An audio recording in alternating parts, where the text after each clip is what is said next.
లో అనపర్తి నలమేలు గెలవబట్టినే కదా అక్కడ మురళీమోహన్ కూడా గెలిచింది.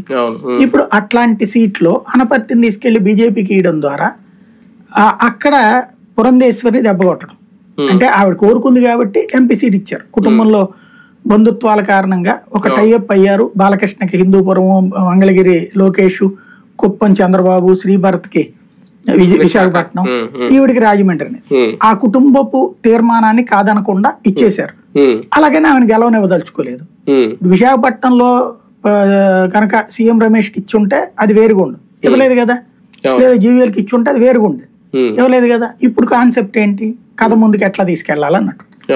ఇక్కడ ఆ విధంగా పురంధేశ్వరిని ఓడగొట్టడం ఒక ఆస్పెక్ట్. రెండోది ఆ సీటు సోమవీర్రాజుకి ఇప్పించడం.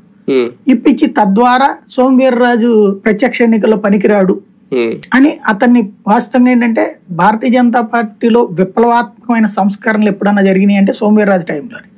1998 సంవత్సరంలో గట్టిగా ప్లాన్ చేసి గెలిపించింది 2 ఎంపీ సీట్లు కానీ 4 ఎమ్మెల్యే సీట్లలో కీలక పాత్ర అతందే. పోల్ మేనేజ్మెంట్ అన్నటువంటి స్ట్రాటజిక్ గా చేసుకొచ్చి మళ్ళీ 2014 అప్పుడు దాని మీద కాన్సన్ట్రేట్ చేసి రాజమండ్రి గెలిపించిన దాంట్లో కీలక పాత్ర. అది అతనికి అడ్వాంటేజ్ అయ్యి తనకి అధ్యక్ష స్థానం వరకు తీసుకురాగలిగింది. అట్లాంటి సోమవీర్రాజు భవిష్యత్తులో కూడా ఎప్పుడైనా మళ్ళీ పార్టీకి క్రైసిస్ అప్పుడు అతన్ని పెట్టచ్చు. అలాంటి పరిస్థితి రానియకుండా అతని శాంతం తొక్కేయాలంటే ఎందుకు పనికిరాడు ఇతను, ప్రత్యక్ష ఎన్నికల్లో పనికిరాడు అనేటువంటి ఫీలింగ్ కల్పించాలంటే అనపర్తి సీట్ అతనికి తోసేయడం అన్నటువంటి కాన్సెప్ట్ ట్రై చేశారు. కాకపోతే సోమవీర్రాజు ముందుగానే కనిపెట్టాడు, వద్దు నాకు సీట్ వద్దని చెప్పారు. అప్పుడు ఈ రాజుకి ఇచ్చారు అనమాట.